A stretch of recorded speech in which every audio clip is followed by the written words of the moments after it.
What's going on, guys, and welcome back. Another night in the shop, and as you can see by the thumbnail of this video, we are going to be playing with some rear suspension rails. So I say this literally all the time, but if you've been here a long time, you know that I am very hard on equipment, and one of the components that likes to bend are rails. And I have bent more rails than I would really care to admit, but this year, I don't think we're gonna have a problem. So if you go back when I first started the channel and I had my 21 VR1, I did a big wheel kit, et cetera, et cetera, et cetera, and I ended up bending the rails. So I didn't want it to happen again, so I went with a set of Ice Age bomber rails. And I bent my stock VR1 rails the first weekend out, and then I ran the entire season with the Ice Age ones and didn't have 1 ounce of issues or bending. So Ice Age was awesome enough to jump on board for this season, and we have sitting here a set of IGX 146 rails for my 24 boost. So pretty much just visually looking at it, you can see that they're very less cut out in a lot of spots. Different material, and these things are meant to be beat on. So with that being said, we have this fancy 8-inch wheel here. So Ice Age cuts these rails to run their 8-inch or 9-inch Hellfire wheels.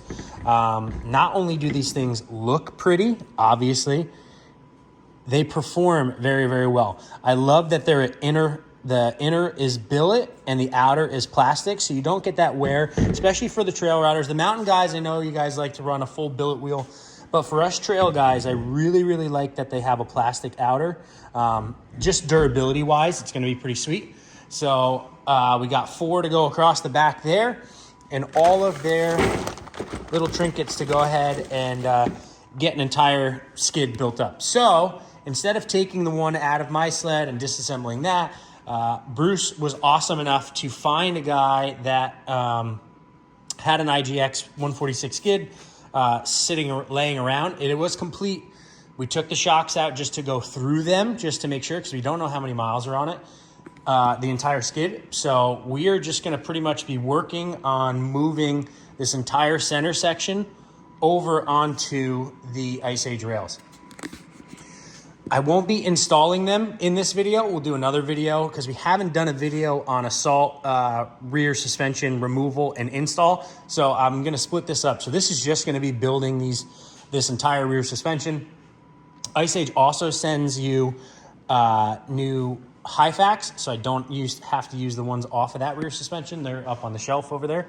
But pretty much we are building a rear suspension. So the easiest way to kind of do this is to get something that's going to hold these up. So I know when I did my VR1, I did this brace that runs across here that your limiter strap attaches to. So I'm going to go ahead and pull that out, and I'm going to get that in there and then just kind of work my way back. I think these assault center sections are going to be a little bit easier than the VR1s. There's not as much going on in there. So like if you do this front torque arm and rear torque arm, I mean, that's really only 2 sections, and you can just plop them on over. So that looks like it's going to be pretty easy, but I'm just going to get to tearing apart here, and I'll let you guys know how we make out in a little bit. Got the whole center section moved on over. I don't know how long this thing was sitting outside, so I'm taking the bolts out and taking my time and cleaning everything and making sure the bushings are good.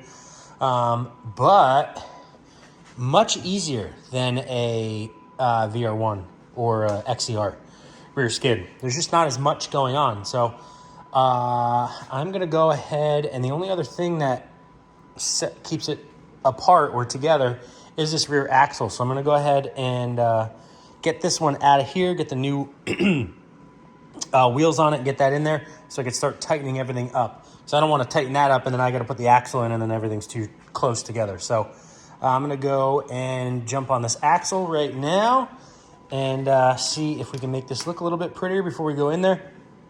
And this comes with a new adjuster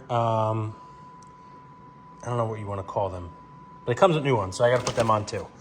So, but it literally comes with everything that you need to switch over to these salt rails, or Ice Age rails. Wow, does this axle and wheels look absolutely killer. Got that all set up, got the new rear axle tension blocks set up.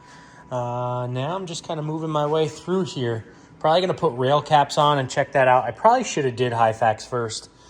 I think I did when I did it on my VR1, but it doesn't really matter. It still can get done. So rail caps, just slide them on, just like so, bolt them in. Then I got to take a measurement of where to cut our Hyfax, cut them, and then figure out bump stops.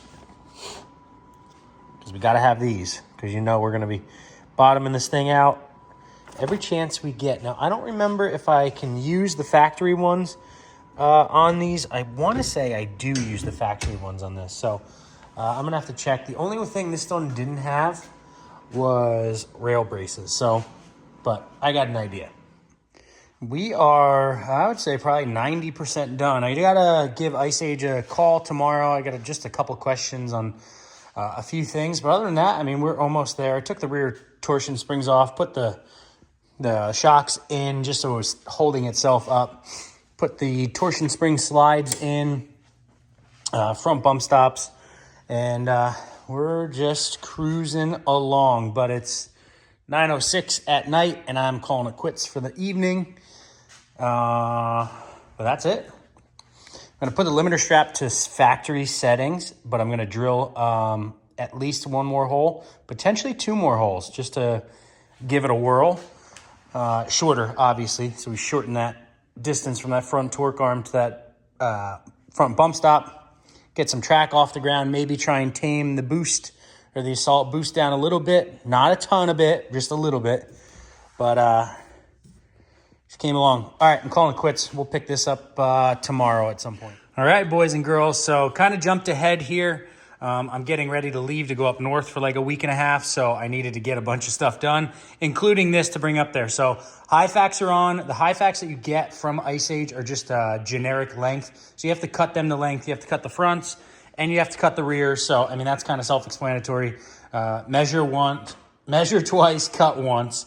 The other thing, the bogey wheel mounts, and it is included in their instructions that you do have to modify them a little bit. You got to open up the where the rib goes, and you got to shorten the bottom of them to get them to fit on this, or you could buy the ones that they make and they bolt right up. But either way, it really didn't take that much time.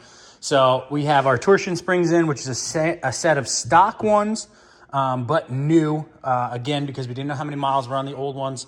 Everything's greased up and ready to go. The only thing that we are waiting on right now is the ultralight rail brace to go here. Now, these bomber rails are exceptionally stronger than your factory rails. And honestly, it's probably overkill. But because I am an extremely aggressive rider, ex-snowcross racer, whether you guys want to believe that or not, I just wanted the added protection. So I got with Ice Age, and they are sending out a set. But again, they are really not needed. It's just extra above and beyond type deal.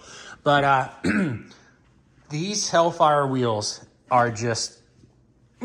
they look so good. I can't even wait to get them on the sled. So everything's all dolled up.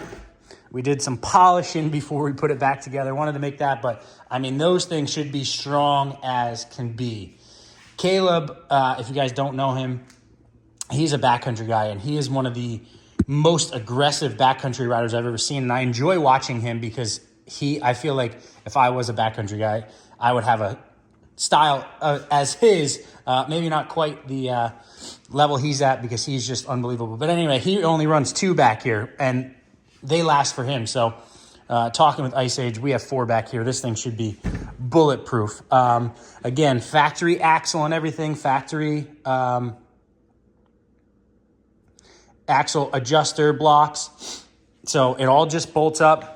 And we're pretty much ready to drop this thing back in. Like I said, just waiting on the rail brace, which I'm going to, I'll get up there, and we'll slap this thing in hopefully shortly. And we have our rail brace. We are back at home. Unfortunately, they came a little bit later than I anticipated, so we have them now. We're gonna get them. We're gonna get them bolted up. But look at these things.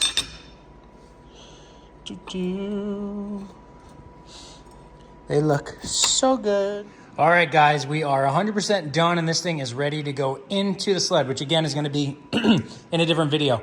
So these rail braces, you actually have to, and what I did, there's probably another way to do it. I actually moved the bogey wheel forward, so you had the clearance. You probably could have got a longer bolt for this hole and ran it through, but the problem is the backside of the bogey wheel support isn't really flat, so it's kind of would have been a pain. I would have had to probably machine a couple things. So easiest thing was to move it forward. I did it on both sides. There's still a little bit offset. It's hard to tell because it's not much, but that was the easiest way. So drilled 2 new holes, move that forward. We have a rail brace. We have our bump stops, which I painted white, and of course the paint ran, so I could see if I'm bottoming this out. But pretty much this bulletproof rear skid is now ready for my assault. Very, very big shout out to Ice Age Rails. They have been top notch to deal with. They are fantastic. They know their stuff, and they're ready to help you guys. So if you guys are interested, give those guys a shout. Anyone there is great. I deal with Ben mostly. You could ask for Ben, tell him I sent you, and they will get you all set up. But don't get stranded on the side of the trail with bent rails. Get a set of Ice Age and make sure that it doesn't happen. But that is going to do it for this video, guys. Make sure to like, make sure to subscribe, and I'll see you guys in the next one.